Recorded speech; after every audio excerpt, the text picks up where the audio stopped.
Hey everybody, Goosebumps or Dummies here, back at it again with another video. And today I'm going to be reviewing... Hello?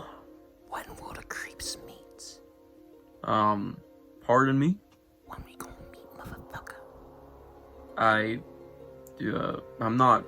What? Stop acting dumb and get your ass over here so we can meet up. Yeah, I'm not participating in whatever meeting you guys are having. I'm trying to do something here, so I'm gonna just hang up. No, bitch, we're having this goddamn meeting right now. Yeah, fuck you. Alright, hey everybody, Goosebumps Dummies here. Today I'm going to be reviewing Calling All Creeps. Just put my definite phone down. And, by golly, is this a popular Goosebumps story? It is the 50th book, Dead on 50. If it went to 100, this would have been the big halfway point. And what a deserving halfway point, I'll tell you that much. It is extremely popular for not only this awesome cover art and title and color scheme. Gray slime is really, really interesting. It also has one of the most, not exactly experimental, but open stories in all of Goosebumps. There are a lot of things that can be interpreted from the creeps themselves. Huge spoiler, yeah, there's creeps in this book, and they look pretty much like this. And as well as, there's just some really cool characters and a lot of things people just generally really like about this story. And especially the twist ending, which is iconic for a lot of people. But what do I think of it? Because that really matters today. So let's get to my review. And now for the blurb. Reach out and scare someone. Ricky Beamer is furious when he gets kicked off the school paper, so he decides to play a little joke on Tasha, the bossy editor-in-chief. Just a little joke, harmless really. After school one day, he sticks a message in the paper. If you're a real creep, call Tasha after midnight, it reads. But somehow Ricky's message gets messed up. And now he's getting calls. Strange calls from kids who say they are creeps. Creeps with scaly purple skin and long, sharp fangs. Oh, I wonder. So, Calling All Creeps is, I believe, well-deservingly so iconic. And, whilst it has this amazing title and this amazing cover art, it is an amazing story, yeah. What a fantastic ride this was. And even if the story isn't great, it at least makes up for it in how fun it is to read and a lot of other aspects about the story. It is just an absolute blast with really, really good writing, and which is per usual, and just lots of awesome things from here, and ideas, which we'll get to in a bit. So yeah, let's get into my upsides. Now for my upsides, starting off the most significant. This book is a blast. That is the biggest upside I can give this book. That's a lot of points alone. This story is extremely fun, and it has a lot of interesting ideas thrown in, which is my next upside. And it's just really fun to read, especially when you know what's coming. Because Ricky Beamer himself, great protagonist, he helps elevate the story because his sort of arc he goes through to where you get to that twist ending, whilst it's not really hinted at, it's kind of sudden.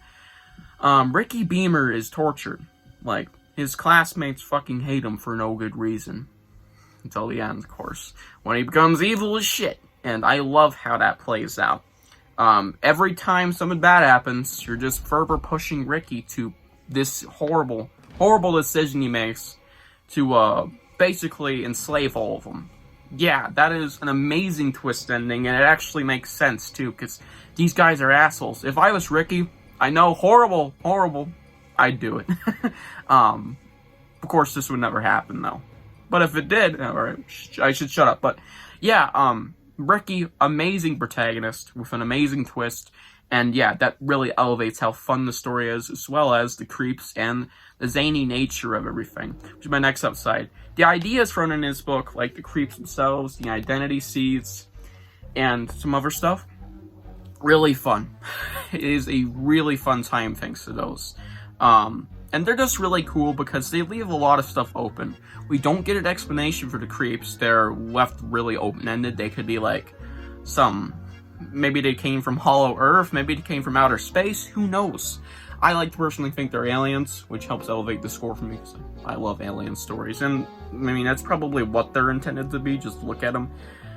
But who knows exactly what they are, and I really love that aspect of the story, as well as, like, the origin of the identity seeds, what exactly their plan is after they enslave all these humans and stuff, turn them into creeps, whatever. It's really open-ended, and I love that. it lets you fill in a lot of blanks for your own, for yourself, and let it interpret it how you want to, so you can interpret it in the best way possible. In a good way. It doesn't like, oh, lore gaps. No, it's like, hey, they're just creeps. You can make up your own backstory. But they're giant purple lizard people. Really cool. And yeah, those are my huge upsides for the book. Outside of that, it has a really interesting plot. I really love the twist ending. If I didn't already pretty much mention that, it's one of my favorites in all of Goosebumps, just because of how unnecessarily, but also really well done dark it is. Ricky Beamer is an amazing protagonist. The creep characters are also not protagonists.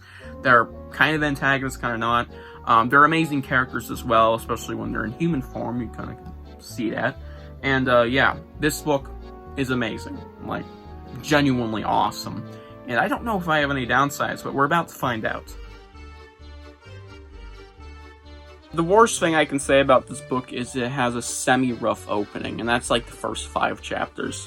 Because it's just usually just bullying, I believe. And it's not even bad, it's just like over and over. Not very interesting. I believe there's like 3 instances of being bullied within the first 5 chapters. It's like, damn, it's not a great start to the book. I hope we get somewhere soon. Which we do. We get somewhere. Yeah, there's really not a lot I can say, but I genuinely just like. That's like maybe like just something I kinda didn't like. But then, even then, I can really forgive that. And besides, this book is not the best Goosebumps book. It is not perfect. It is not a perfect 10 out of 10 as you're about to see, but it's rounded, of course. It's pretty much a catchphrase at this point. Rounded because I round stuff here to 0.5s and then the whole numbers. So yeah, let's get to my rating. I give this book a 10 out of 10. Probably saw this coming by now. Calling All Creeps is fantastic. And whilst it is not perfect, nor the best Goosebumps book ever made, of course, and it is a lower 10 out of 10, sadly, it is amazing. It is genuinely shocking how great this was, mostly because of how fun it was, which is another reason I love other books like Earth Geeks, which is kind of also alienating, and just because of how open it is, and the great characters, the twists, and just the generally really interesting story. Yeah, Calling All Creeps is amazing, and I absolutely love this story. Now, I hope you guys enjoyed this video, and tell me what you guys think in the... Fuck. Hello? When will the creeps meet? I'm not gonna meet up at your motherfucking creep meet. Sounds like some perverted porn shit, motherfucker. That's because it is. Now get your ass over. Yeah, I know. I'm not gonna show up to you jerk-off. Yeah, fuck you too, biatch. Sorry about that, guys. Hope you guys enjoyed the video, and see you guys in the next one. Bye.